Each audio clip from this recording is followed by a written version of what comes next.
Have you noticed that it's more expensive to fill up your car? Yes. OK, well, Ben, thankfully, has noticed that, and he's looking into it for us this morning. Hi, Ben. Yeah, as if by magic. Yeah, I thought I would. Yeah, morning to you. Thanks very much. Yeah, petrol prices have been creeping up, haven't they? Because at the start of 2016, average petrol and diesel prices, they'd fallen pretty sharply, remember. They were about £1 a litre.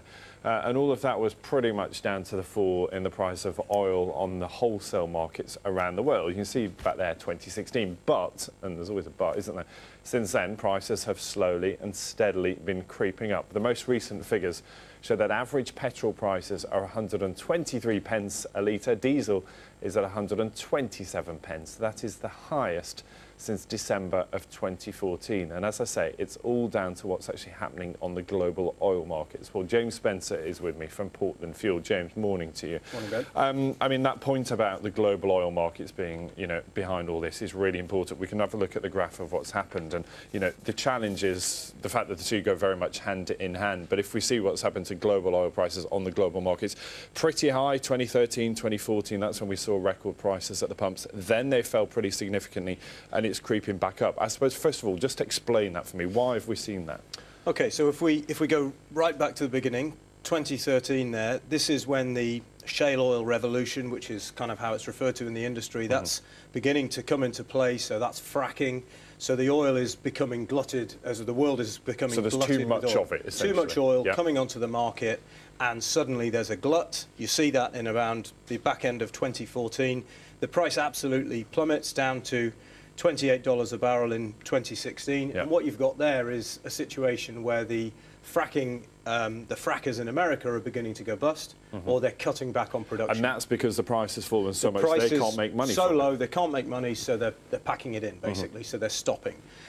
What that then does is the market begins to rebalance, and since then, 2016, you can see the price slowly ticking up. What you've had from around 2017 onwards is the OPEC policy of constraining oil from the world's markets. So that is limiting their own production. And that's had, really, you can see from mid-2017 there, that's had quite a significant effect. And then the most recent effect is obviously the worries and the news that the USA is pulling out of the Iranian nuclear deal, and Iran is a big player. So it's an A-lister when it comes to production. Produces about 4 to 5% of the world's oil. So constraining their production is quite a big deal. So two things that jump out at me from that is, what is the new normal? Where are we going to see that go next? Is it going to go as high as 114?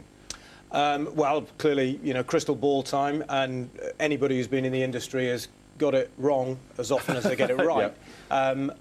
At the moment, I would say prices would look bullish, mainly because of this Iranian issue. I think going back up to 114, the nature of fracking, the nature of how quick and nimble the American producers are, would mean to me that once the price starts going up to the kind of mid-80s, they will come back into the market and you will get some form of balance back. And ultimately what's so frustrating, I guess, for consumers is the fact that these countries have to balance how much they sell that oil for. So they don't just say, well, we'll put it out to market at the price that you're prepared to pay.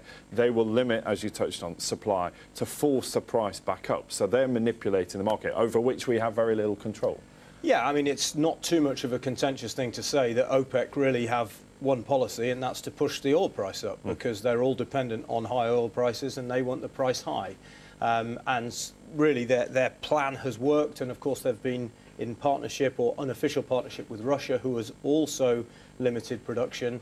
And of course consumers will suffer from that, because once the crude oil price goes up, they will pay more at the pumps. They will. James, thank you. Grateful for explaining all of that. James Spencer there from Portland Fuel. And you've been sending in your messages this morning with the price where you are, and it really does vary across the country, and it is in many cases worth shopping around. Sometimes city centres much more expensive than elsewhere.